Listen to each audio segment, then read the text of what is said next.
If I look at one that's closed here, Because if they're all coming in real time, then you look at the batch and you try and tie it together.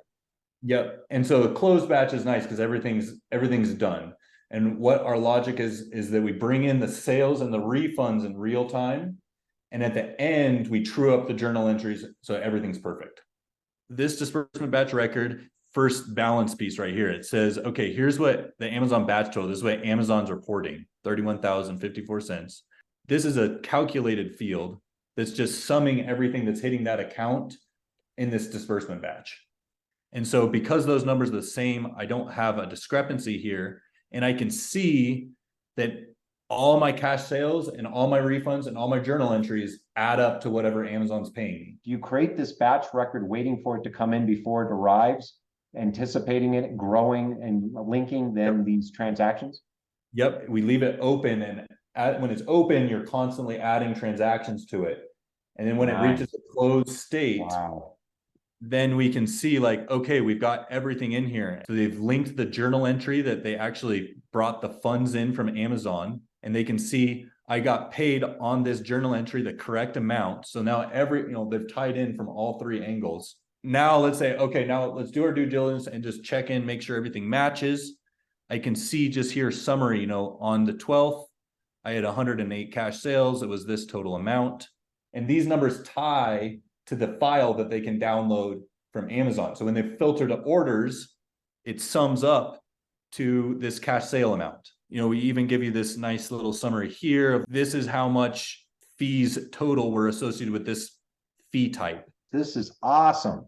So we give you really good overall data, because before it's like, okay, you're just hoping everything ties out when you get to the end. You don't really have an idea of what actually happened. Everything's tied out, and you can see like, okay, this is where my money went. You can also see like this reserve debit and credit. These are the amounts that Amazon's withholding and giving back to you at each period, so that they can kind of track, how much Amazon has of their money. Guys, do you understand what you crafted here? Yeah, I was really Do you excited. understand how hard this is? I mean, do you see how hard this would be for accountants to take care of? Yeah, no, I think it's really cool just to see, you got how much Amazon has, how much NetSuite has, and how much paid. All the controls, but the fact real time you're getting the sales. So first, the thing what you did is you helped them get their revenue recognized right, because they had to, normally you have to wait because you got no visibility. Then the next, and with the cash sales, you're decrementing inventory as you go, so you can see that you got to replenish. Then you've got this thing coming on and you're waiting for your money to come. Do you know how much time you saved? Yeah, and just visibility on like what is even happening. So that's awesome. You did a great job.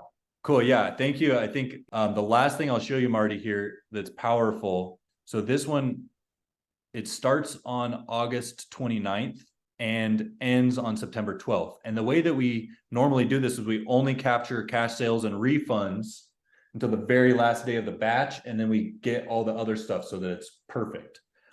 But because this crossed over the end of month, they want like a true up for the month. We create our journal entries. Usually we only create 2 journal entries, but now we're going to create the same 2 journal entries to the end of the month. We're going to record that here, and then we're going to create on the first day of the next month a reversing journal that undoes it. Because NetSuite doesn't offer custom transactions that reverse, you did the reversing thing. You crafted what you expected it to be. So these are all the fees and stuff. The ambiguous fees. But I thought, no, all the ambiguous fees, I thought you come through anyways daily, don't they? No, that's what I'm saying with the journal entry. We only do the journal entry at the very last day.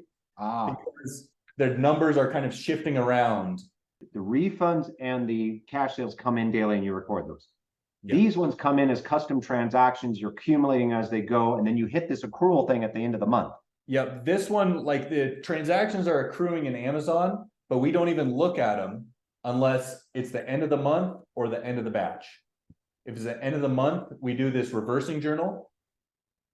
If it's the end of the batch, we do the actual like main posting journals. Yeah, let's go to the batch. I want to double check and see if I understand it. In the batch record, when I summarize these compensated clawbacks, I just say, give me everything that was a compensated clawback. But the source of that is sitting in what record? Where is that record? So this record right here, this is the actual posting. That's what got crafted, but where is the source of it before that? Because you read something to come up with this dollar amount. Right. That's just in the finances API. It would show up on their CSV file if it was the end of the month, but we can get it from the finances API at any time as soon as it's posted. So we put like the posted date here. We put the fee type. But every day, do you collect this data every day, and do you overwrite it every day, or do you actually write an entry for every day? So that's where it became tricky, because while we do have a type and a posted date, we don't have a unique ID for this transaction. So because we don't have a unique ID, that's why we only do cash sales and cash refunds, because we do have unique IDs for those, until the end of the month, and then we get our journals, just because things can kind of change a little bit. Okay, I'm getting it. So in other words, this is the interpretation at the time you wrote the month in or the last one. It moves around. You're capturing it, but it's not the best. You can't look at it every day. You keep keep pulling it down. Right. So like this other adjustments by type, these are my posting journals. These are the ones that are the truth. This is what Amazon said at the end of the batch. In the end, you create 2 journal entries, and these 2 journal entries are created on the last day of the batch. Okay. Now, if your batch happens to cross the end of a month before the last day of the batch, so before these ever got created, we created the same 2 journal entries on the last day of the month, and then the reversing 2 journal entries on the first day of the month. So there's actually 4 here. I get it. Amazing. Got to be proud of yourself.